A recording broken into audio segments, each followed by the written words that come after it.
Hello, everybody, and welcome to episode 15 of the Gravity Cancel podcast. We're your hosts, Sergeant Pancakes and Rocks.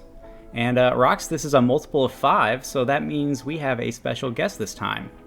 A very special guest that I'm pretty excited to introduce. Before we get to them, though, I want to ask you a question. What do you think it would be like working for BMG? So here's the thing. I've been thinking about this for the past, 45 minutes, like while I, got prepared and took a shower and everything. I have no idea. I've had a sales career for the past 6-7 years. I cannot imagine any workplace that wasn't sales related. Yeah. So I have no idea. Here's my question though. I want to know, when you work in a place where a lot of the employees are on stream often, and you've got like Foda and Slosh. Like, do you guys call, like, I just want to know, do they call each other that in the office, or do you guys call each other your actual names? Like, See, that's the question I've wondered. I would definitely go by a nickname. Maybe not Sergeant Spancakes, but like Magnum Eagle, maybe. Magnum Eagle. Okay, yeah, that's we'll we'll workshop that one. But I just want to know if it's like you walk up and you're like, "Hey, Foda, you want to get lunch?" Like, that's just what I want to know. But well, why don't we ask our guest? That's a great. So, guest, what do you guys greet each other with in the office when you're at the coffee pot or at the water fountain?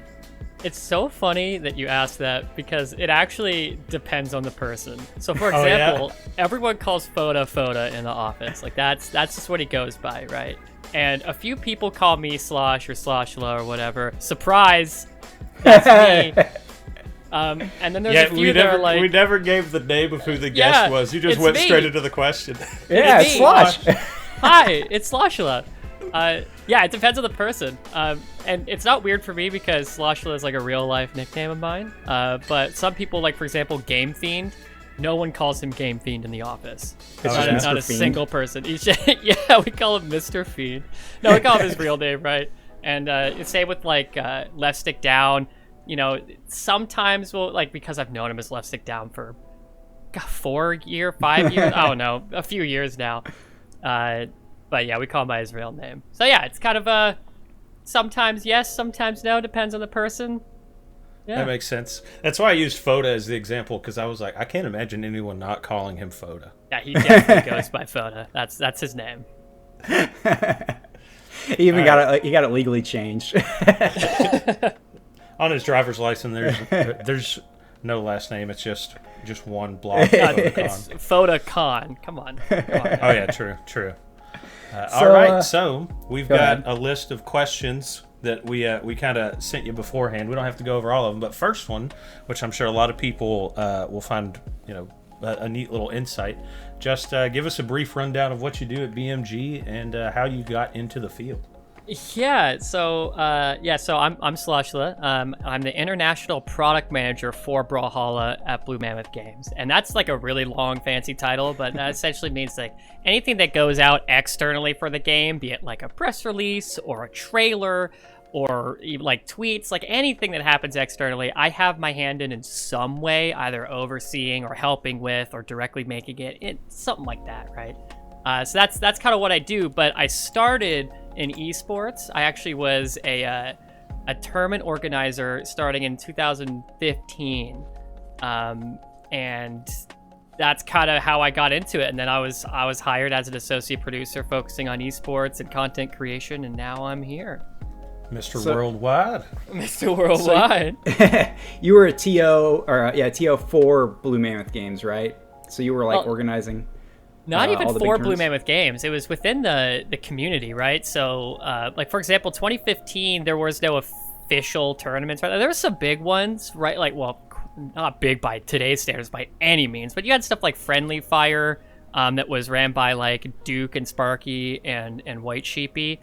But there was no, like, official anything until 2016. So all the stuff I was doing was community ran, mostly with Brawl League, but I also helped with like anyone else that asked, honestly, but it was mostly Brawl League. And then the BCS, which became an official thing, and that was with Duke and White Sheepy and Sparky. And then I was contracted 2017 and hired in 2018. That's awesome. So about 4 years or 3 years in the making by the time you got hired in full time. Yeah, I mean, it was just a hobby. I just loved the game and enjoyed it, right? Just kind of cool that it ended up this way. Well, that's super cool. So do you have a background in, it sounds like communications type stuff? Do you have a background in that, or was it like learning on the job? A little bit of both, honestly, because video games, I mean, I always wanted to work in video games, but this isn't what I was expecting to do in video games. So like I went to school and originally for math and physics, and then ended up doing sociology because it just was cooler and more interesting. And so that kind of led itself pretty easily into what I do now. It did not help with esports, I'll tell you that. But it does help with what I actually do now. No, you're like, why are this group of people acting like this? Yeah, I'm like critically thinking about Just like get the along, actions guys. these people are taking. Yeah. Cool. So what's your favorite part about working for BMG? That's a tough one. There's a few like super cool things about it. One is that like I do like just genuinely love Brawlhalla, like playing it. I have like nearly 3,000 hours in it, and I joke that like only 800 of those are working. But yeah, I'm also like, we're kind of all really lucky at Blue Mammoth that like everyone's super cool, and that's like it's kind of like a strange thing because like it started off like we were around, like, when I got hired it was around like 20 of us, and now there's like over 40 at Blue Mammoth now. Yeah, and we're like, everyone's cool. Everyone's just really cool and like fun to be around and fun to talk to, and everyone like takes criticism well and gives criticism really well. It's just a really like, it's like great place to work. Honestly, I don't know. It feels like a bit of a cop out to say, but it's kind of just awesome. That's to be like fully honest. That's completely the answer I was expecting, because I don't know which episode it was. It was one of our first ones. It was essentially what we like about Brawlhalla in general. And that episode devolved into nothing but us simping. Well, at least me simping for the entire dev team. Just how awesome the dev team is. Yeah, it's funny at the beginning you said that like a bunch of us are on stream. Like, oh, they have no idea. There's like so many more people than they think now. Yeah, only a few of us really end up on stream. You know, you have like Surus, and you have me and Foda and White Sheepy and Duke. And then sometimes we'll bring on like an artist, like after like a crossover releases or after a new legend comes out. Like I'm sure y'all have seen like Metagame Mike or Odling or Dave on the stream. And Steven, of course. How can I forget Steven, right? So Metagame Mike's actually smashed both of us in pub matches in Brawlhalla. Oh, I believe it. He's good. I think he hit really Diamond for the first time last year. So I mean, yeah, he's good now. Oh, I mean, he's always been good, but now he's like proper good. Yeah, I I got him down like to his last stock. You know, I was still on my third stock, and he reverse sweeps me. I'm like, what just happened? I'm like, no way did that just happen. Mike turned on gamer mode. Yeah, he turned it up after that, man. It was like one of those, you know, the Avengers meme, you took everything from me. I don't even know who you are. You're like sweating because you're like, oh, I have to beat a dev, and he's just like probably half paying attention to the game. Yeah. One hand. Super funny aside. So Mike and I think we play more Brawlhalla than I think most of the other people that actually like play Brawlhalla, right? And so Mike, whenever he fights someone and loses, someone will screenshot it and tweet it out or post it on the subreddit. Oh, inevitably. But whenever I win is when someone takes the screenshot. So we have like the exact opposite situation happening. Like whenever I lose, like no one takes a screenshot, but whenever I win, they're like, "Wow, that was so cool!" And yet, whenever they beat Mike, they're like, "Yo, I just stopped this dev. What's good?" Give me some community color codes. I don't know why it happens that way. I think it's like, we laugh about it now, right? It's so funny how like drastically different it is between me and him. That's funny, man. Like I would have, because I was like, if I beat Mike, I'm posting a picture of it. I'm posting a picture of it on the Reddit. That's what I do. So whenever I beat Mike, I'm sure to tweet it out. Screenshot at Mike, LOL scrub, that sort of stuff. So since you go, I was gonna say, that was like the other night you ditched me to play with one of your IRL friends. You played Splitgate. and I hopped on Splitgate, and I was trying to like stream snipe him, and like he was just playing casually with like he doesn't play shooters at all, but that's my bread and butter. Like I'm terrible at fighting games. Oh, so you were so ready. Like I hopped into Splitgate, and my first game, it was 30 kills and 4 deaths, and I just sent him a screenshot, and I was like, you better hope I don't. And you're telling your friend, oh, we got to switch games. No reason. Yeah, I quit out. I'm like, let's play something else, guys. So this is my kind of, what I was talking about earlier before we started recording, the random, well, I'm just going to just roll right into it. So whenever you, it is workplace related, we've all sent plenty of emails. Whenever you respond to an email, what changes in the subject line? Like, do you know off the top of your head? Oh, like whenever, like me or Spancakes here? Like someone, either one of you. If someone sends you an email and then you hit reply, what changes to the subject line? Nothing, I've noticed. Nothing? Yeah. No, it adds 2 letters, R and E. I mean, yeah, there's RE, yeah, for sure. Okay, right? yeah. Do you know what the RE means? I mean, is it just reply? Spancakes, you got a guess? No, I reply everybody. I've always thought of it as just being short for reply, like ever since I did too. That or maybe respond. It's regarding. What? Regarding the subject. Regarding the subject you were emailing me about. It makes so much more sense. It makes, like, thinking about it makes so much more sense. But no, I will never. It will always be reply in my head. How was that a shower thought? Like, I was listening to a podcast and someone had that same thing. I stole that from the the podcast name starts with an F-bomb, so I can't shout it out. It's a Rooster Teeth podcast. Got it. It's F-face. But yeah, they brought it up, and I was like, I just stood in the shower for an extra 10 minutes, just like, what? That makes so much more sense. Right? It does. It totally makes so much more sense. Thanks it's not really something I've given much thought to. I sent a lot of emails, and that's not something I've even given much thought to. I think you're going to think about it every time now.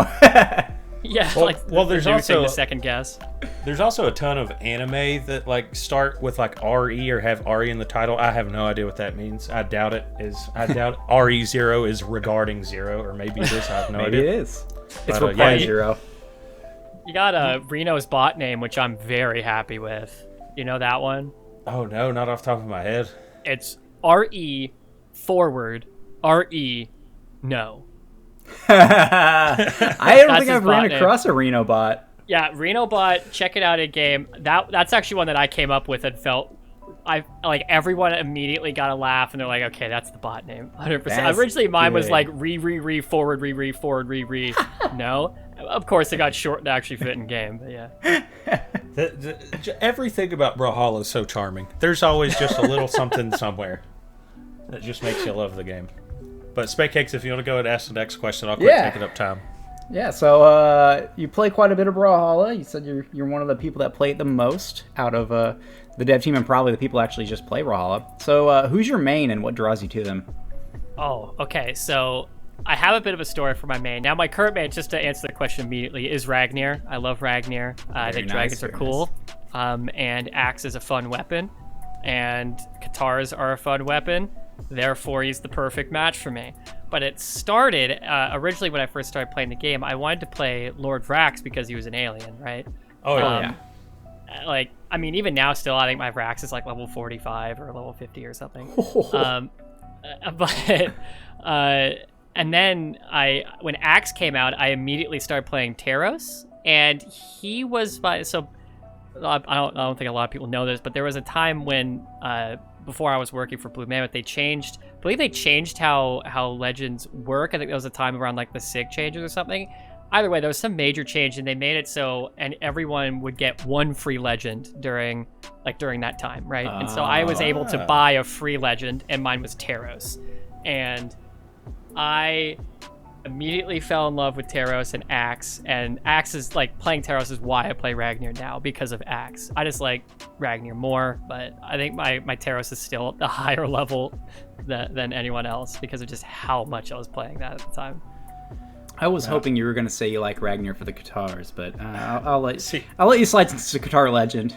Yeah, I'm an axe and a gauntlet main, and he always tells me I play brain dead weapons every time I beat him, and he gets so mad. But he plays like guitar and all these string heavy weapons. But man, I will say I think gauntlets are I have a lot of fun playing gauntlets. Like I've been playing a lot of Val lately, mostly because I was practicing for when Michelangelo was going to come out. Yep. And now that he is out, I'm still playing Val, except now as Michelangelo. But yeah. Yeah, I love my Michelangelo skin. I forced him to get the Ragnar skin so we could do rank 2s as the turtles. Oh, classic. The classic Rafnir. Day one, and then I haven't touched it since. Wow. Ragnar's like the only guitar legend that I don't like. Wrong opinion. Yeah, it's not that you don't like him. There's just a little bit of a skill issue there. So. It's a skill totally. issue, yeah. Totally. Rox, hit him with the next question. All right, let me find my spot here. Let me get my readers on. Nah, not allowed. You have to guess. Make it up. You stream fairly early in the morning. What's your go-to coffee to get your day started? Oh man, I've actually been on a bit of a break lately from streaming. I think I've taken like a week and a half, 2 weeks off at this point. But yeah, I do stream pretty early. In Eastern time, I think I start at 8 a.m. Because I take my kids to school for kindergarten, and my go-to coffee lately has been like I make my own at home, obviously, right? I have no reason to like go out to Dunkin' Donuts or something at like the ass crack of dawn.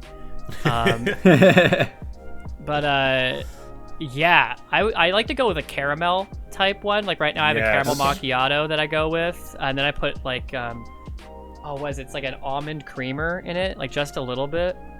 It's really good. All right, I dig it. Is it just what brand of coffee? Do you grind your beans fresh? No, I'm not a hipster, so I don't do that.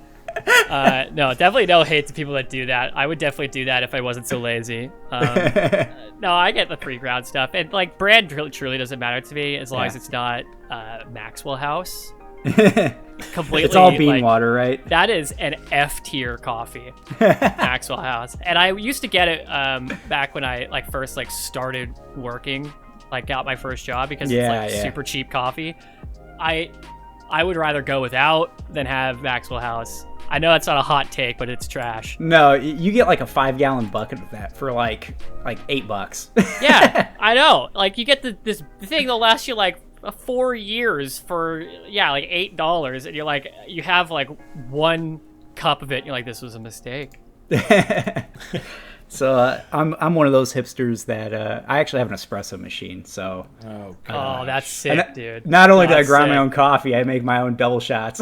That's so sick. Like I said, I wouldn't do it if I wasn't so dang lazy. No, it takes so long just to have like one little cup of coffee, but one drop, one easy drop. What do you I'm go the with? type of I'm the type of person that anywhere I'm or anytime I'm going somewhere, I don't show up early. I never show up late. Right on time. So I got to be quick about stuff. So I just stop at the gas station and get a Red Bull. I'm a Red Bull guy. All right. Energy drinks. My wife's an energy drink girl too. Lately, she's actually been doing the Red Bull. She used to be a rock star energy drink person. And a Full Throttle. Full Throttle was always her go-to. But is Full Throttle the ones that used to be in like the blue plastic containers? No, that's NOS. I'm thinking of NOS. Yeah, that stuff I can't do. I just generally don't do energy drinks, but there's a few that like make me feel ill when I have them. Okay. Anything that doesn't look like you should be drinking it. I actually have a question for you two here. All right, so since we're talking about coffee, right? All right. So I'm Canadian, right? I was born in Canada, moved to the South a bit later. So I have opinions on Tim Hortons. I don't know if y'all know much about Tim Hortons, but I do have some Canadian friends, and I am familiar with Tim Hortons. Okay, so for those that don't know, Tim Hortons is basically Canada only, but there is a few in the northern United States of a coffee. It's basically coffee fast food, right? It's like a fast food cafe. You can get like bagels, donuts, coffee there, and probably some other stuff too, because it was bought by Burger King. Whatever, I'm not salty about it. I am. Anyway, so do you check this out? Do you like McDonald's coffee? I wouldn't say I like it, but if I'm going there for breakfast and I need a caffeine boost, I'm not opposed to drinking it. They're caramel frappes with like a little espresso in it. Not bad. I'm also the type of guy that whenever I do have coffee, I prefer a little bit of coffee with my creamer. So No, I'm straight black coffee. That's all I have. I knew you Yeah. would be. I do a very small amount of cream. Like if I'm ordering it from somewhere, it's 1 cream, right? Now, I have a strong opinion on McDonald's coffee because it's the best fast food coffee you could get. 100%. Okay, I was dancing around. I was like, well, 100%. It is the best fast food coffee you could get. Okay. I was trying to compare it to other fast food coffees, and I'm like, I don't think I've ever gone out of my way to get Burger King coffee before. Well, that's the thing, is now that, like, Tim Hortons used to be the best coffee, in my opinion, but it got bought by Burger King, and they have, like, a completely different, like, recipe. Oh, no. And now McDonald's coffee is basically what Tim Hortons coffee used to be, so it's incredible. Whoa. Yeah, I know. So I know. you would think Burger King would just, if you're buying Tim Hortons, you would just take their coffee and put it in all your stores. Nope, they made everything cheaper. They went backwards. Wow. Can't believe it. Disgusting. Like, just imagine if Burger King, whenever they served their coffee, it had, like, a Tim Hortons logo on it. People would prefer that over... See, Oh no, Burger people would King love. coffee. People on the East Coast would be like, "Oh, I'm drinking this Canadian fresh Tim Hortons," and it'd be like it'd be a very snobby thing, yeah, Slosh, they made if you a wanna- lot of mistakes. If you want to lose like 2 hours of your life, just you'll probably hear my keyboard here. Either look up Burger King or McDonald's in just a random country. Oh, yeah. And you look at their menu and it's stuff that you've never seen before. Like there's like McDonald's in I can't remember which one it was.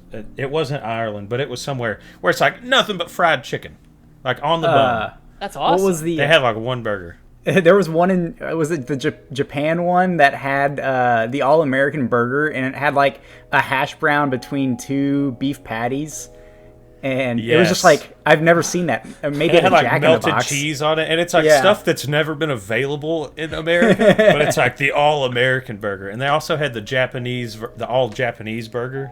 It was in oh gosh, which one was this? I think it might have been in Chile, but it was just 2 burgers that were labeled as Japanese and American that have never been served in either of those countries. Okay, so I took your advice and I looked up Burger King Malaysia. Oh gosh. And I found their Japanese curry burger that looks like it Oh. has like giant onions on it and just this drippy curry sauce, and it does not look appetizing. It probably doesn't look Japanese either. It does not look appetizing. It's just, the picture they use, it's just not appetizing. And like I'm on their Facebook right now. I scrolled down, they have like real life pictures of it, and it Oh, looks no. it doesn't look very good at all. But they, I'm serious, you will lose hours of your life just looking up random fast food. That's so silly. Yeah. What is this?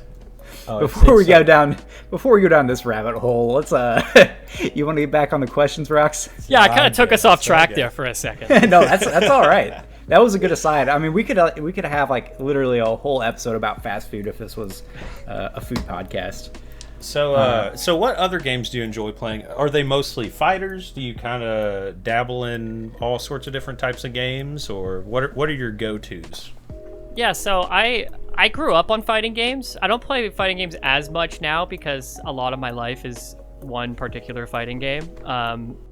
But like I grew up on like Marvel vs. Capcom 2, Soul Calibur, Street Fighter 3 Third Strike. Yeah, I think it was that one. Stuff like that. I played all That's the around that time. time frame. Yeah. If it was the one on Dreamcast, I had a Dreamcast growing up, so that's the one. And now my go-tos lately are any multiplayer game that I can play with like my sister or some friends. So I mentioned I'm Canadian. My sister lives in Canada, so that's kind of how we hang out. So like we've been playing like Phasmophobia together. We've been playing Fall Guys again. Oh, Fall Guys is so good.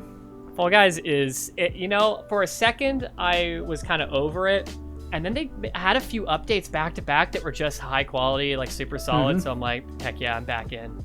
But I actually used to play World of Warcraft with her and my dad. I actually used to raid with my dad. And yeah, I played rogues all the time. Whenever there's a role-playing game, I play rogues or thieves. But then my main that I ended up like raiding before I quit was a warlock. So I actually do also love MMORPGs, but I don't play WoW anymore. Have you thought about getting into New World? I have, actually. I just bought the Nickelodeon All-Star Brawl. Yes, so let's go! I've been grinding it. Who's your main? Who's your main? So Lucy and Cat Dog are my mains. Lucy is so sick. Lucy Loud is so much fun. I made her because my wife loves her, right? Like, she's a goth girl, right? So she's all about like Lucy Loud. So I was like, okay, well, I gotta be good with Lucy then. Now Lucy's like Cat Dog. Cat Dog is insane. Oh, no. Completely insane. I'm in a situation now. So last night I went downstairs and I looked at Wesley, who's my girlfriend slash, in case you were wondering. I walked down there and I was like, Wesley, I told her about how bizarre it was that everyone's hyping up a Nickelodeon fighting game. And I was like, do not let me buy this game. Because as soon as I bought Guilty Gear Strive, everyone stopped playing it. And I was like, school you on it whenever you want, man. But now you guys want me to, or now you guys are getting me to want to get it. I was hyped on it because it was made by Ludosity, who made Slap City, and that was another. Yeah. That is a gem in the FGC that, like, sadly did not get as much recognition that it wholeheartedly deserved. What a fantastic fighting game Slap City is. And so I was hyped immediately when this Nickelodeon All-Star Brawl's announced. I'm like, oh, that's cool. It's like, wait, made by Slap City devs? Yep. All right, I'm sold immediately there. I was like, I'm buying it day one. It's the Slap City devs. It's gonna be good. And it is, yeah, 100%. I've been grinding with Foda. Him and I have been playing a lot. Yeah, I actually just signed up for a few tournaments. I'm gonna try. I'm gonna do a little bit of competing right here at the beginning while I have time. But while you have a chance. Yeah, I doubt I'll go much farther. Gets insane. But I don't know. I think I find myself pretty good. You know, I win like 90% of my competitive games. You know. Yeah. No, I haven't hopped into competitive yet. I've just been doing quick play because I've been playing in the mornings, and it seems like I match with people from like outside of my region, so the connection's not as good as I was hoping it would be. But it's still solid overall. Like the netcode on that game's really good from what I've experienced. So I want to say it was like episode 1 or 2 of the podcast. I brought up that Brawlhalla was one of the first fighting games I ever played. I've never really been into them, and I brought up that it was like a good story, but I completely brushed it off and never told it. So I'm going to tell you a very quick story about Mortal Kombat X. Okay. I think it was Mortal Kombat X. Yeah, I'm pretty sure it was. Was it 10 or 9? Because like 9 was the one that it was like the revival. It was not the one that came out around 2011, 2012. It was a little bit after that. Not super important. It was a Mortal Kombat game. All right, but, Mortal Kombat. So whenever I was 20, 21, I lived in, for any of you guys listening from the mountains or the hills of Kentucky, I was living in London, Kentucky, which is about as armpit of Kentucky as you can get. I know that sounds like an oxymoron, armpit of Kentucky, but it's next to this place called Jackson County, as redneck as it gets. But I lived in this... So funny, real quick. I used to live in London, Ontario. Why are there so many Londons? Why are there so many Londons, bro? Oh my gosh. But so I essentially lived in... I called it a frat house for dropouts because we all just worked like manual labor jobs, but we treated it like a frat house. And everyone was big into video games. And I had... So, fun fact about me, I actually played Halo professionally in Halo 3, Halo Reach, and Halo 4. I actually teamed with Tyler Blevins, Ninja, the Fortnite guy. Wow, really? With the blue hair. I didn't know that. That's super actually cool. Teamed with him for a while back in Halo 4. And now, I'm still in Kentucky, and he's playing Fortnite with Drake. So, it's whatever. I'm not salty or anything. But yeah, you really showed him. So I'm very very competitive gamer, right? So I'm living with all these guys who are just filthy casuals, and they buy Mortal Kombat. I've never been into fighting games other than whenever I was a little kid and we had like a Sega or something. We played Eternal Champions. Is that what it's called? I think so. That sounds right. Yeah, Eternal Champions. And that was the only experience I had with fighting games. So these guys just absolutely whipped me. Like we had like a marathon of like we'd play 1v1s in Call of Duty and Halo and this and that and yada yada yada. I smoked everybody. I was unbeatable. They broke out Mortal Kombat. I'd never played Mortal Kombat. And I was like, okay, yeah, sure. And like I didn't talk any smack whenever I was beating them up in the shooters or anything like that. And they immediately just went for my throat because I was bad at Mortal Kombat. So I drove, after they went to work, because they work night shift, I work day shift. I drove down the street to a liquor store, bought 2 6-packs, sat down in front of the TV, played 15 hours of Mortal Kombat straight. As soon as they got home, I slaughtered each and every one of them, and they never beat me again at Mortal Kombat. The underdog story. And then that's a funny side story about that. Shane, Shane, imagine an Air Force vet. He's like the type of guy, like he went into a vape shop to get a free vape, even though he didn't smoke or vape, just because it was like veterans get a free one on Veterans Day. So he could flash his military card and be like, yeah, that's right, I'm an Air Force vet. He was like the oh gosh, he's like the vegan or the CrossFit of the military. He had to tell you at any moment he could, but a big burly guy, big old redneck. I mean, think Kentucky, just hillbilly. Right. Yeah. So me and him, we go to this Mexican restaurant, and London was one of those weird, like, it wasn't a wet county or a dry county, it was a moist county, which means restaurants can serve alcohol, but you can't go buy it at a liquor store. Yeah. Makes no sense. I live in the South long enough. I know exactly what you mean. Makes no sense. But we went to this Mexican restaurant, and I think it was his birthday or something, and he was drinking, I was being the DD, and he looks at his phone and he goes, there's a Mortal Kombat tournament happening at GameStop right now. And I was like, what are you talking about? He's like, someone just tagged me in it. So I drive him across the street to a GameStop where there's a bunch of like 15 to 20-year-olds, and this guy was way older than everybody else. He was almost 30, and we were all like 21, the guys who lived with us. And he is drunk as a skunk, ready to just beat these kids up at Mortal Kombat. And he made it to the semifinals, and he goes, I can't do it without my hat. We bought him this like $200 like felt cowboy hat for his previous birthday. So I had to run all the way home, get him his cowboy hat so he could put his cowboy hat on. And it's as dumb as it sounds. It looked as dumb as it sounds. And if this man didn't win this tournament, it was absurd. Absurd. I'm jealous. One of the dumbest memories I wish I had a gamer hat. A gamer cowboy hat? A gamer cowboy hat specifically. Yeah, that sounds incredible. I'm gonna go get one. That's a real winner right there. He's like, I'm winning, but I'm not winning right. I need to look right. Better. I need to look better while I whoop these kids. I'm not max capacity right now. I need a boost. That's fantastic, dude. Sorry for my tangent. I'm pretty bad for this. That's all right. That was a good story. I learned a little bit about Kentucky geography and a little bit about felt cowboy hats. Yeah, felt cowboy hats. Before we get to the next question, since you mentioned Marvel vs. Capcom 2, did you hear that it might be getting a remaster? I did, and I try not to get hyped off of rumors. I know it's a big ask, but it's getting traction, and like. I try not to get excited about it either, but just the fact that it's getting traction is enough to get me excited. Yeah, I mean, if it happens, it happens. But like for example, my wife is a Silent Hill fan. I don't think I need to say much else after that. Yeah, when we're talking about rumors. So yeah, like if it happens, then I'm hyped. I'm getting it 100%. If it doesn't happen, then I'm continuing living my life exactly how I've been. I'm good. I've been building a retro game collection lately, right? I got an NES and a PS2 because those were 2 consoles that I wanted but could never get. I'm trying to get a Dreamcast because I had one growing up, in which case I would have Marvel vs. Capcom 2 to play. They're so hard to get right now. My copy is at my parents' house. My copy of MVC2 is at my parents' house. The used game prices on retro games right now, well, much like everything else, is just like insane.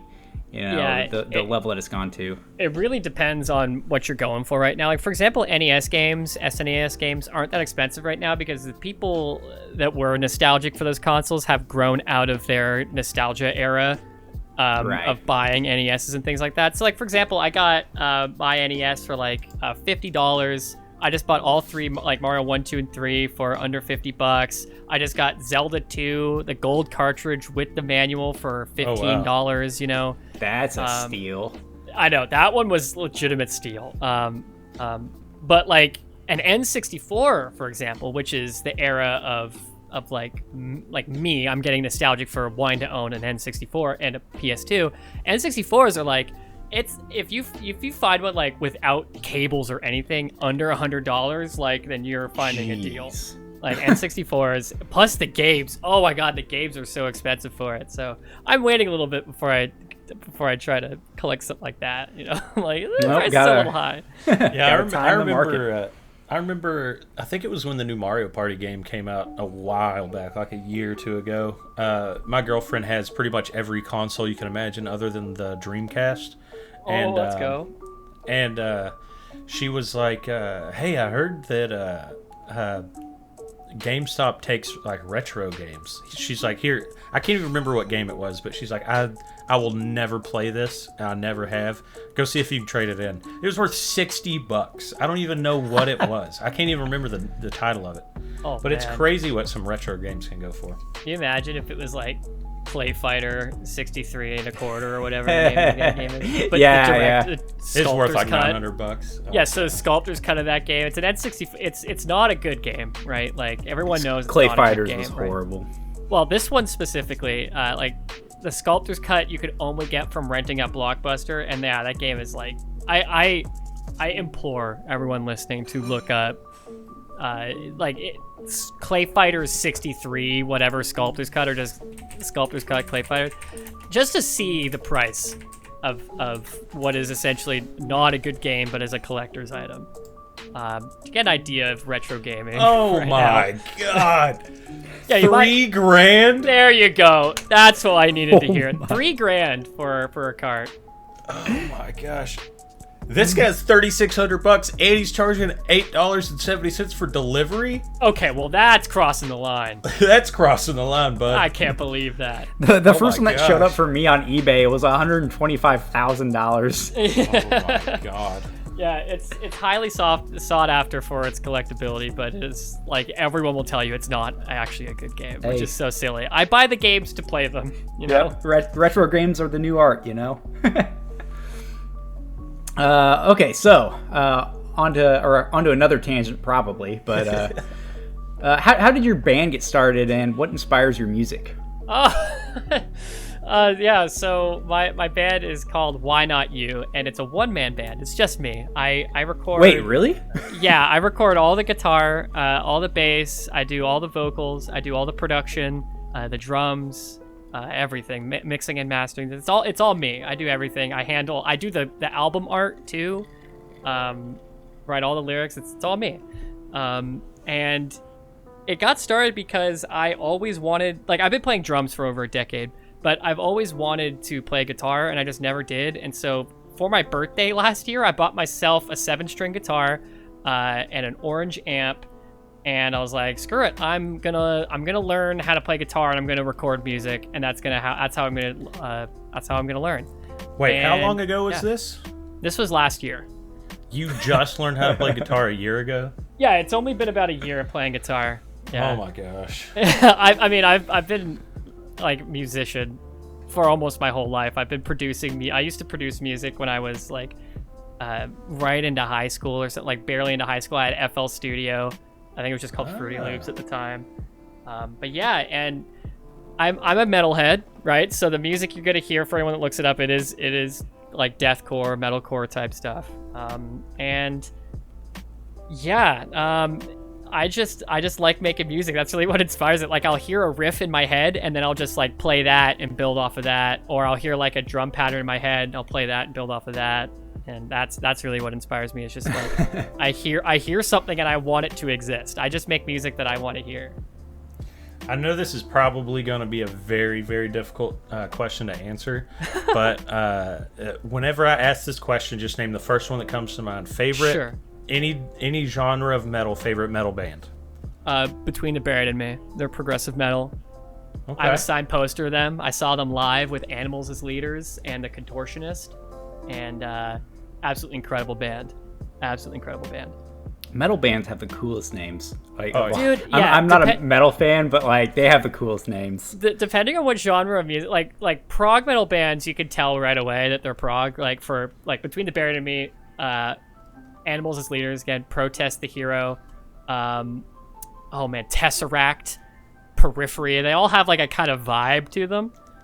But then there's some like We Butter the Bread with Butter, and you're like, what? what do they do? And that's a German deathcore band, by the way. Eskimo Callboy. You're like, what? What? Eskimo Callboy. Yeah, they're also German. I just named 2 German deathcore bands. My favorite genre is either power metal or like fantasy metal. And Pancakes for you, when you've heard the song Through the Fire and the Flames, right? Yeah, Dragon Force. everyone has. That's power metal. They're like, if you Google power metal, they'll be the first ones that pop up. But Power Wolf is such a good band. They just came out with a killer new album. But essentially, they I don't know.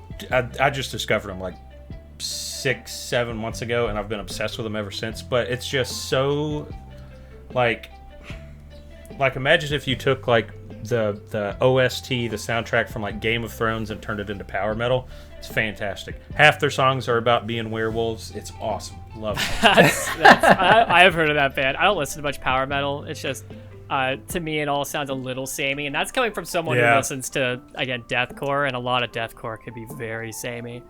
But yeah, man, I listen to all sorts of, like, speaking of, like, Spirit Box just came out with a new album. I'm just gonna shout that out. It's very good. Very, very good, Spirit Box.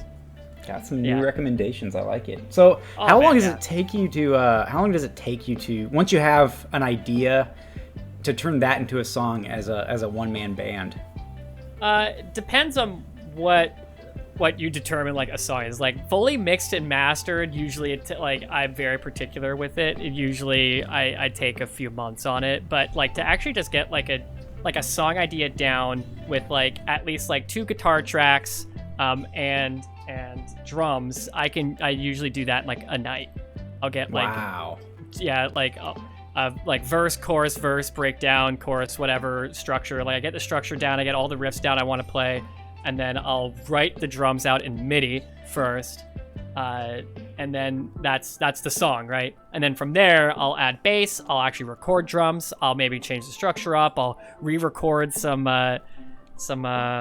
parts, maybe add a new part, change a part here and there, and then I'll start writing lyrics, and then production on vocals is a whole other beast, right? Like I've been actually working on a song with White Sheepy since like I've been January. waiting for that one. I think it's like January. It's finally like done. It is finally done. I'm just like making the album art, but that one's taken a long time because I was very particular with the vocal production. So because I didn't want her to, I wanted the vocals to sound good for her, like she's kind of going out and doing something really cool. I wanted to make sure it sounded dope. That's awesome. I get like a whole song done in a night, but like properly mix and master, it takes like 2-3 months or something on average. So obviously, you don't mix and master every song you come up with, right? Or do you? No, yeah. If I can put vocals down on it and I like the first vocal line I do on it, that's when I decide that I'm gonna mix and master a song. Like I have a bunch of songs that like are done but aren't mastered, and I don't plan on mastering them. Oh yeah, I bet you've got a ton of just songs, like a catalog of songs that you're probably never going to touch again. You've just shelved them. Like I've written 5 songs on stream, and one of them has come out. Yeah. Wow. That's how I was with board game design. I've got a tote in my closet that has probably 20 or 30 board games made out of like construction paper and stuff, versus like only 3 of them actually got printed that I've played. But I totally get how that part of the creative method goes. It's a process for sure, Yeah. and like sometimes it takes down putting nearly everything. It takes like putting everything down before you realize S isn't a good idea. And sometimes you know right away, and sometimes, like I said, it takes like 3, 4, 5 months of work, and you're like, and you scrap it. It's all right. It's all right. Just how it goes sometimes. It's hard to just put something down. Like whenever you're like, this has so much potential, I can't figure it out, and then you spend way too much time trying to get it perfect, and then you just drop it, and then you perfect the next one in half the time. Yeah, it's like creative stuff you just have to do because you like it, you know? Mm-hmm. There's no way, like, if I was, like, trying to make a career that I would be doing things very differently if I was trying to make a career with music. Oh, yeah. I can't imagine doing something creative for a living. So speaking of, I'd like to do a quick shout-out and a quick call-out. So shout-out, whoever works in the audio department at BMG does not get enough credit. The soundtrack to the new Battle Pass was amazing. All of it's great. And then my call-out is Spank Cakes refuses to play with his music audio on in-game. Wow. First He off, that refuses to. Remix is the guy you're thinking of. That's what he goes by. He's been on stream a few times. Remix, okay. He's not the only one that does music, but he's our audio director, so he's responsible for a lot of it, or how it sounds. And he's also the announcer for the game. If people saw one of the charity streams we did, we had him on, and he was like, people would donate, and he would say the name of the donation during the Brawlhalla block using his announcer voice. That was honestly, that was really cool for me. I was like, this is so dope. I'm jealous. I want him to just say my name. You're like, I'm gonna donate. I was like, let me just slip like a tenner real quick. I want to hear him say my name. So you said his name was awesome. Remix? He goes by Remix online, yeah. Right. So, do people get to pick their nickname at BMG, or is it a rite of passage? Yeah, like for lots of us, like there's a few that you'll never ever see on stream, right? A few people like that's just not their thing. But there's a few that when they come on stream, we ask them like, do you want to use your real name or do you want to use a gamer tag? And for example, we have Surus, who sticks with a gamer tag. And then we have Remix, and that's just what he goes by. He just goes by Remix. And I'm like, this is the perfect name for you because it's music related. Yeah, that was a cool one. I was hoping it would be like a rite of passage, like you don't get a nickname you until are you're given one. Remix. It's like your 1 year anniversary gift. You get a nickname. So it's hard. So everybody likes music. You can't find somebody who's just like, oh, I hate music. But when it comes to people who like rock and metal and you know all the different subgenres of loud guitar, loud screaming, loud vocals, loud drums, it's hard to find somebody who's not been at some sort of concert. So what are your best and worst concert experiences? Because I know you've probably got some. I don't think I've ever had a bad concert experience, honestly. I've been very lucky with going to concerts. I've been to a festival, but one of my favorites, honestly, I saw Protest the Hero live in Barrie, Ontario, right? And Protest the Hero they're a punk-inspired prog metal band, right? With actually some pretty power metal-y vocals, so you might like them. But I was in the pit for most of it, right? I was in the mosh pit, and there was one song from their like first like proper album, Kazaya, and it has my favorite breakdown in it. And I remember it starting up, and in my head I'm losing my damn mind, and and then just like it finally hits, and like everyone around me is losing their mind because we all love that part. It was so cool. It was genuinely like one of the coolest concert experience, like being with a bunch of people that have been listening to this song in particular for over 10 years and then all just grooving to it. Wow. Yeah. Just being surrounded in people that just complete strangers that know a song by heart, and you're just like belting it out next to each other. Yeah, it's really amazing. Cool. It's really cool. Yeah, same thing. Like I saw. I will say probably better than that was I saw Paul McCartney live, and that's why that's so cool is because that's pretty rare. I saw it with my girlfriend at the time, now wife. We saw him during his Out There tour that many years ago. And it was the coolest. He did like 7 encores, ended up being like a 3-hour concert. It was he played Blackbird on ukulele, just how like George used to. Oh man. It was very cool. I've never actually made this realization. I've talked to you a couple times on stream. I don't know if you remember, just like in chat about concert experiences. But the best, like quality-wise concert I've ever been to was, funny enough, TFK, a Thousand Foot Crutch, which is a Canadian like Christian rock band. And in my small little town that had like 3,000 people in it, we had like this. We had a Spanish teacher. I can't remember his name, but Steven something, real cool guy.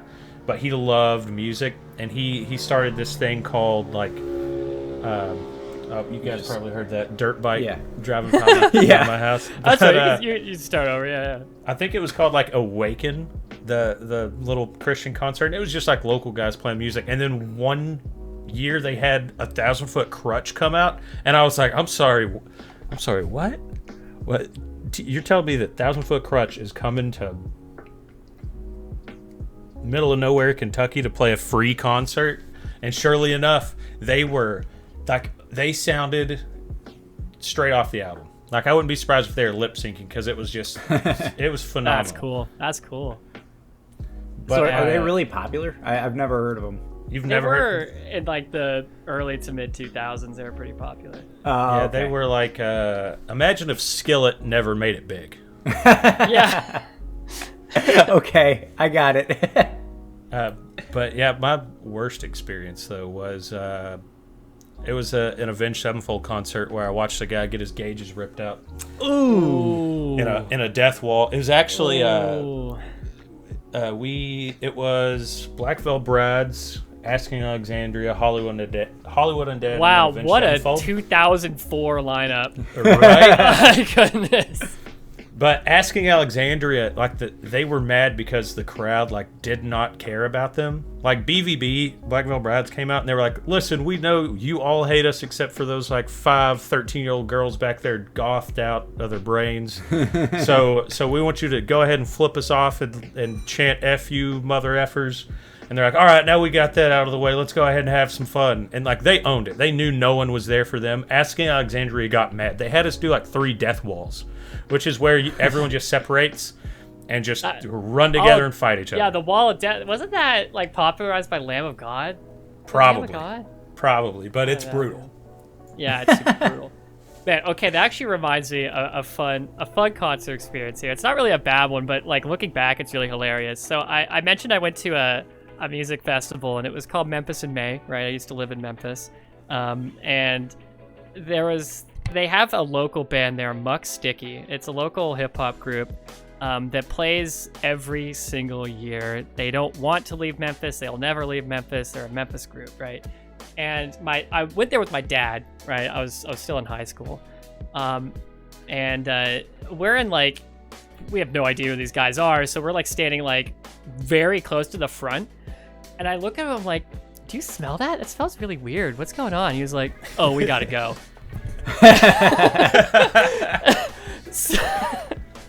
So there was a bit of a funny smell happening. And so my dad recognized it immediately, and we had to leave. And then, I saw a girl take her shirt off at a Disturbed show later that night. And that's all I remember from that festival. The best of all worlds. I'd love to see Disturbed live. I used to be obsessed with them in high school. Oh yeah, Disturbed, they were great. Sadly, I don't like what they've done more recently, but up until like 10,000 Fists or whatever, but yeah, good band. So, since you mix all of your own music, and I would have never guessed you were a one-man band, if you were to compose music for a video game soundtrack, what type of game would you want it to be? Oh, wow, that's a tough question, honestly. Maybe like a kart racer, just because I'm thinking of like Mario Kart 8. Mario Kart 8's like live music is absolutely incredible. That soundtrack is insanely good. It's underrated too. It deserves all the praise it gets. The Mario Kart 8 soundtrack. They have a sax player that just goes crazy the whole time. So I would probably want to do something like that. I feel like that'd be super, super fun. It'd be a little bit out of my comfort zone and make me think about keeping everything like really upbeat, Like, oh man, that'd be great.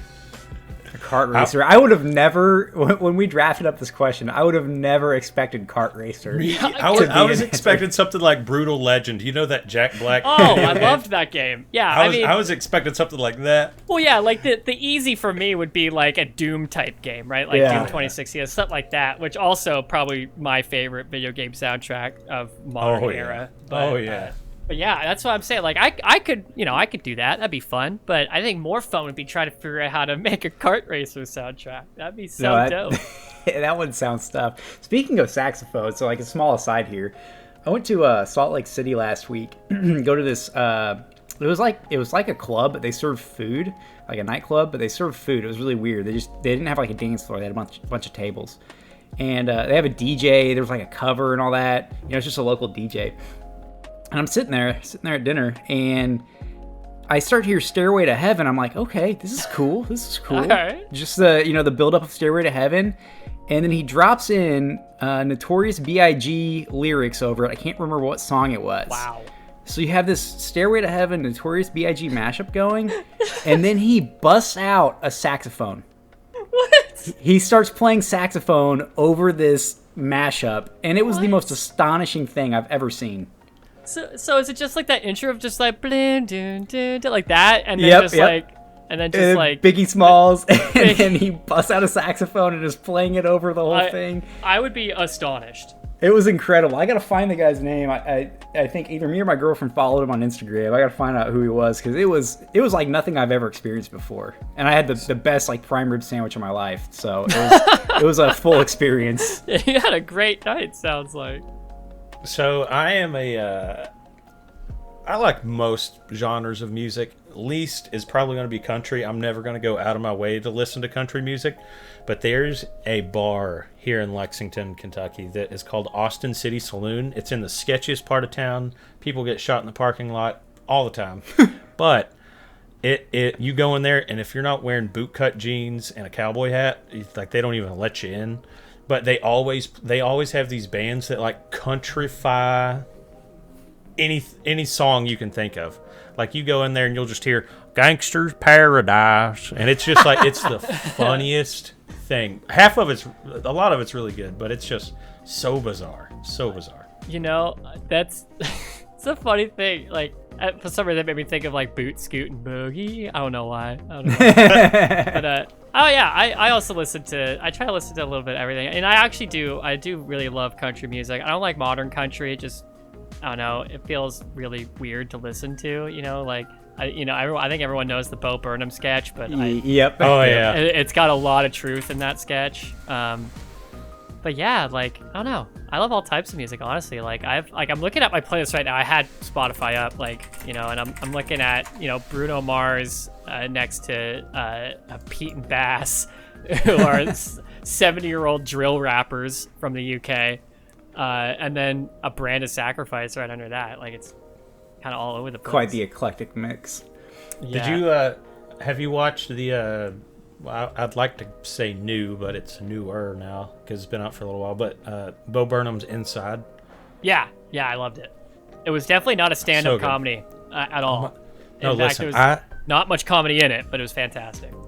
That when it came out, it was around the time that which I think I've talked about this on the podcast. I don't care to blast myself, but it was like right around the time that I'd got on like antidepressants and life was good, and I was just all back to happy and sunshine. And then I watched it, and being a huge Bo Burnham fan, I just walked out with just existential crisis. I was like, oh my gosh. Was that the Netflix one? The Netflix special? Yeah. Essentially during COVID, over the course of the year he was in it, he produced his own. Can you talk about how he produced all of his own lighting? Like just produced all of it himself? Like the light show and everything? Bro's exceptionally creative and exceptionally talented. And like he's good. It seems to be like he's good at everything he tries to do. Mm-hmm. Super great. I'm gonna have to go watch that now. Yeah, it's not a comedy. There are funny bits, but it's like Welcome to the Internet is hilarious. Yeah. Jeffrey Bezos, all that stuff. And This Is How the World Works with the sock puppet. Oh. Yeah. There's a lot of really good comedy bits, but yeah, it gets very existential. Me and my girlfriend both cried during the What's the one? I very nearly cried right near. I think it's like right near the end when he really starts like it's like his birthday or something, and he's like, "There it is." Yeah, he the turns whole year. 30. Yeah. It was the song that he's like, Yeah, put your effing hands up, and it's like a slow song, and then right in the middle of it, he talks about how he was having panic attacks on stage and stuff. Yeah. Oh my gosh. Yeah, turning 30 sucks, man. So he has a whole bit. I say bit, but he has a whole part about turning 30 during quarantine, and it broke my heart. Man, Welcome to the Bo Burnham podcast. Yeah, I guess I turned 30 where we talk all too, things so I Bo. really need to watch it. Yeah, it might hit you real good. Good. All right, let's go on to happier things, Rox. Yeah. something a little bit more Brawlhalla related. We just took every name of every legend, put it in a randomizer, and picked 4 legends. So Cool. 5 people, including yourself. You have to make a 5. You have to make a 5-person band, and you have to tell us who fills what role in that band.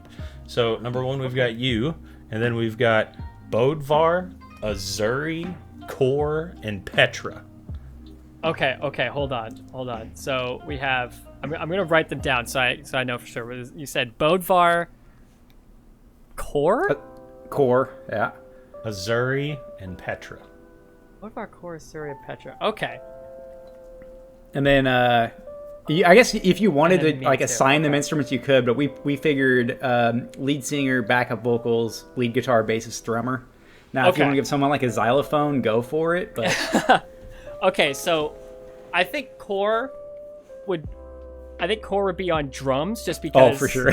Because I mean he's got no forearms, or I'm sorry, no like bicep or like anything to really worry about, so he could throw those arms all over the place. He can do anything. And so Kor just feels like a shoe-in for a drummer. Probably I would say Petra on vocals. I feel like she would have a lot of energy, really get some stuff going. I think Petra. I'm gonna just go with my gut. Petra on vocals. Asur is a tough one because she has claws, so that probably wouldn't lend well to a stringed instrument.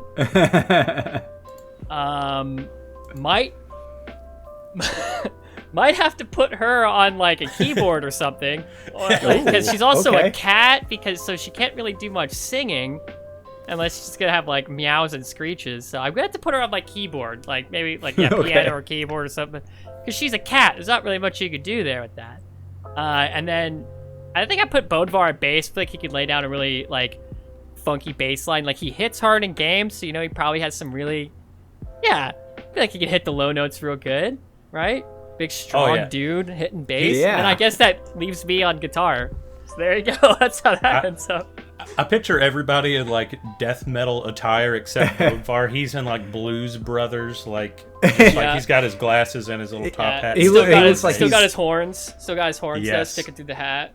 Yes. looks like he's like straight out of like Parliament Funkadelic or something like that. Like funky, like I'm picturing like him more of a funk vibe than I am Blues Brothers vibe. Yeah, I don't know what it is. I get the same vibe from him. Something funky, I like the idea of like not to step back in conversation, but like Powerwolf, a lot of their songs like they'll add a bunch of like wolf like growls and stuff. Oh, then we got a they're- Surrey then that could go in on some stuff like that. Exactly. That's what I was thinking. Just imagine like I don't know, guitar solo's about to start and you just hear like a big like her side sig noise. I'm not gonna try to make a big cat noise right now, but Just goes like meow, and then that's it. Yeah, that's what I was thinking. I was thinking she just lets out like the tiniest meow, and then Bodvar just rips it on the bass. I like it. That's a good. What would you call the band? Oh, that's a really tough one. Okay. oh, you've clearly never came up with a name for something because you cannot put someone on the spot for that. To come up with the name for my band, why not you? I took me so many iterations to come up with something I was happy with. Okay, so then I think what we do, I'd say we'd be a metal band just to make it easy, and I think we would do something like so there's a band that has the lead singer is a bird, and it's called Hatebeak. This is real. Okay. Look The up lead singer's a Hatebeak. bird. A bird, yes. I don't remember what type of bird, but they're called a Hatebeak, and it's kind of hilarious. But I think maybe we'd be something like, since Petra's the lead singer, maybe like the Dark Heart, like just Dark Heart. Oh, I like it. Ooh, that's a good one. Yeah, it feels Hate right. Peak. Dude, I'm gonna have to look this up. Hate Peak is real. Hate Peak is real. Look up the number of the beak. Yep, I saw it. It's just like this typical like metal look at that. There's just a picture of like a real bird on it. This is awesome. The guy the guy with the devil horns and just a bird right there. All right. I'm just gonna bookmark that for later. I never would have guessed. I would have gotten like 15 recommendations for new bands I've never heard of during this, but hey, I'll take it.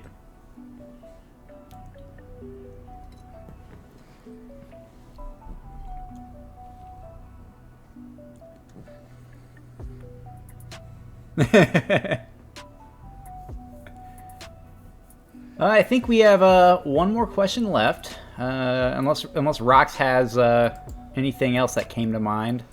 Nope. I feel like I've went off on enough tangents. All right, so Slosh, you interact quite a bit with the community.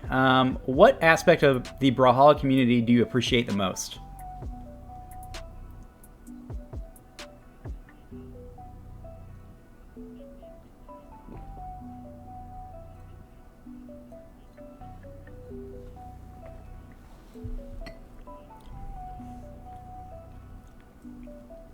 Oh yeah.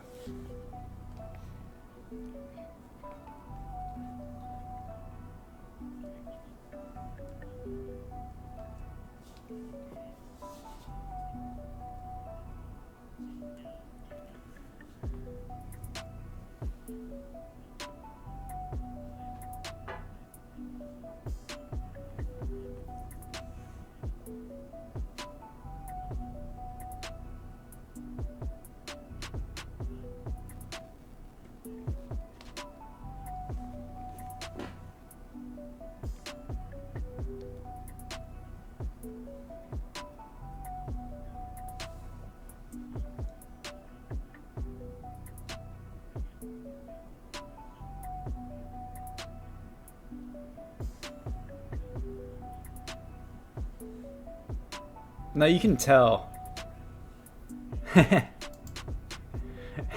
This is awesome. No, you can tell both like the devs and the community just care about the game. Like there's a genuine level of care as opposed to, just a game you play. Like you care about like the players care about the devs and the devs care about what the players want. And like you said, there's the toxic bunch, but you get that in any game, and I actually think it's pretty tame compared to a lot of other competitive titles, in my opinion. The good outweighs the bad a lot more. Yeah, I was going to say, honestly, I see more people complaining about running into toxicity than I actually see it, which is a good thing, I guess. So, like, I don't know if I'm an anomaly, but post-game chat, I almost never get... Maybe it's just because I'm bad and I never win.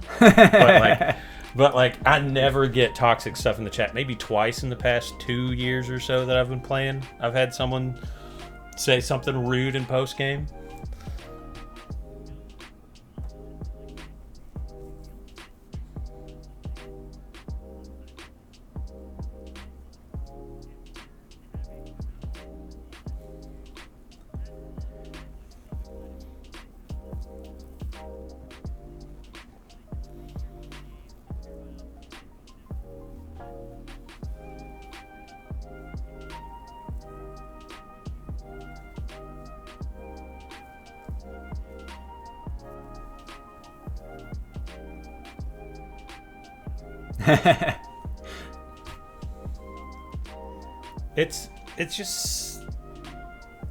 It's just such a fluid process with you guys, because it's like you'll show something off and be like, oh, this is coming out next reset, by the way, or the next reset after that. Like, you're not like, all right guys, this is coming out next February and we have to wait for it. Like, stuff just comes out back to back to back. It's awesome.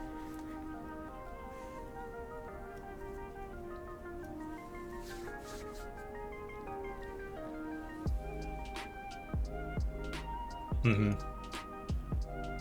Slosh, what are you, anything you want to plug that you're working on or excited about coming up?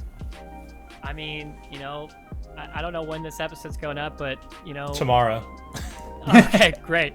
I'm excited that, Moonin's coming out this month. That's been a lot of my professional work has been the release of The Legend. And then personal work, I have a new song that's set to come out this month, like I said, with White Sheepy. Has been kind of shown on my stream a few times. Twitch.tv/Sloshula. I'm just gonna say that real quick. Perfect. But yeah, that's kind of what I do. I'll stream once in a while. I put out a song once in a while, and then I work incredibly hard on Brawlhalla stuff. Hey, you'll love to hear it. When's the Cossalix diss track coming up?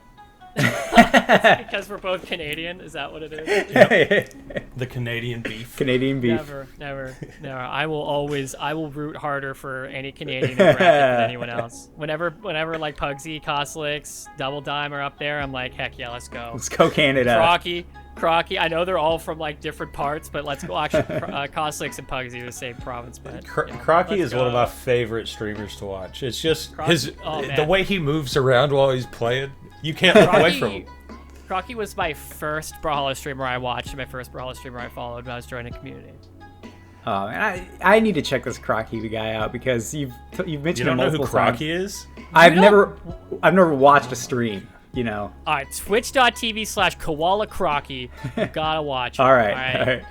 Probably the most entertaining Brawlhalla streamer out there. He's a fantastic Brawlhalla streamer for sure.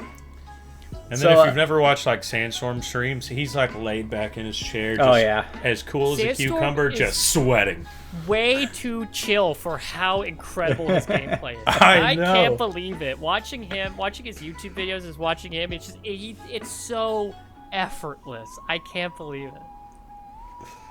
It makes me jealous for how hard I have to try as a aging Brawlhalla boomer. But think about how easy it is to watch him do it. You don't have to do it. You just get to see it happen. Yeah. Wow, that's really cool.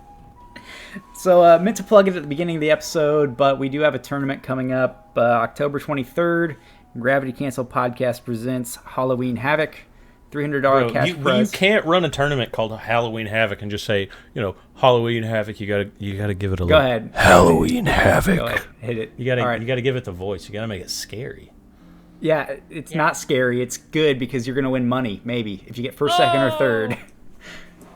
So and we've only got 24 entrants so far. Your odds are pretty good. We're going to get a Google form out for highlights. So if you have a good clip, if you have a bad clip, if someone does something really cool to you, submit it, and we're going to make a little montage out of it post-tournament. So it should be a good time. This episode will be coming out Friday, October the 8th. So if you go to the Gravity Cancel Twitter or at Worldhop TV, I'm pretty sure it's still my tag on Twitter. If you go there, I will retweet the Smash.gg page so you can sign up. So watch out for that as well. All right, Rox, any other closing comments? Take us out of here. Slosh, it's been awesome.